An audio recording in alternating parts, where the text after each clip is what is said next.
Hello, everyone. Welcome to the Newsbrowse News broadcast. Statistics Canada is scheduled to release its latest labor force survey for April today, providing crucial data on the Canadian job market.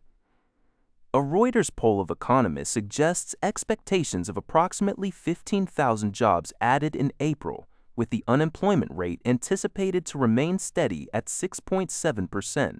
This follows a gain of 14,000 jobs in March. The report arrives as Canadian businesses navigate challenges posed by high oil prices, influenced by geopolitical events in the Middle East.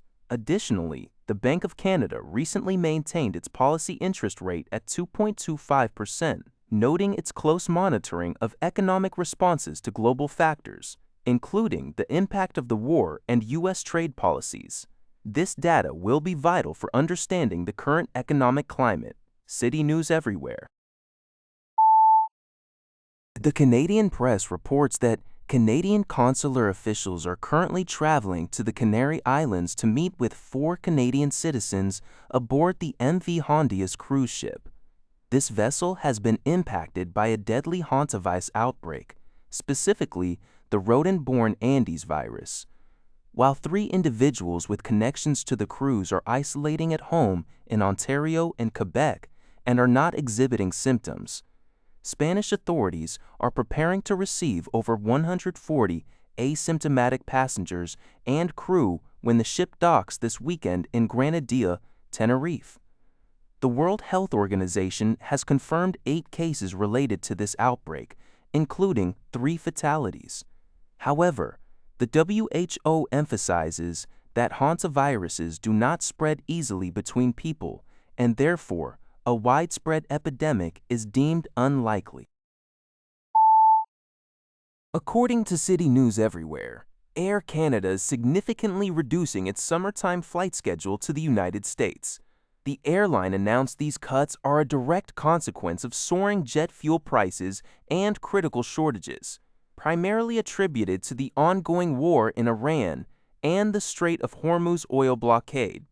Specific routes impacted include service from Toronto to Sacramento, California, which will cease on August 1st, and flights to Charleston, South Carolina, ending September 6th. Additionally, service from Vancouver to Raleigh, North Carolina will halt starting July 29th, and flights from Montreal to Austin, Texas, will be suspended on September 7th. Earlier, Air Canada had also suspended flights from Toronto and Montreal to New York's JFK International Airport between early June and late October. The airline confirmed that while these seasonal flights are ending early, they are expected to resume next summer. Affected customers will be contacted and offered alternate travel options, including full refunds where applicable. Other Canadian carriers, such as WestJet and Air Transat, have also implemented similar flight reductions recently due to the same geopolitical and economic pressures.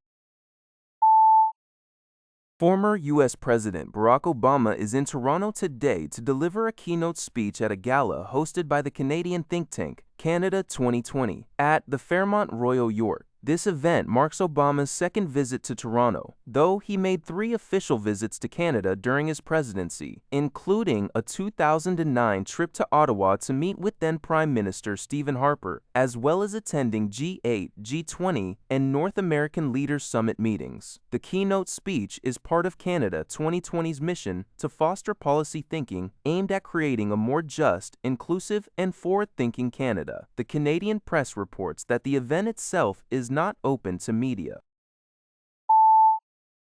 Global News reports that Quebec politicians are accusing Toronto of launching a fear campaign to weaken Montreal's bid for the headquarters of a new multinational defense bank in Canada. Montreal, Toronto, and Vancouver are all vying to host the institution, which is projected to create over 3,000 jobs.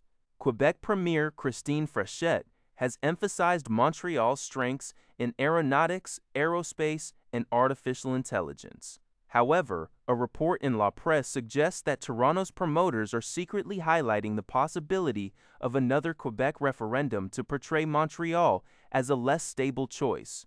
Parti Québécois MNA Pascal Paradis and Quebec Solidaire spokesperson Sol Zanetti condemned these tactics, with Paradis rejecting the notion that a referendum would harm the economy. The Quebec Liberal Party also criticized the use of referendum fears, but acknowledged a PQ government could create economic instability. The federal government will make the final decision. That's all for this video. Thank you for watching. See you in the next video.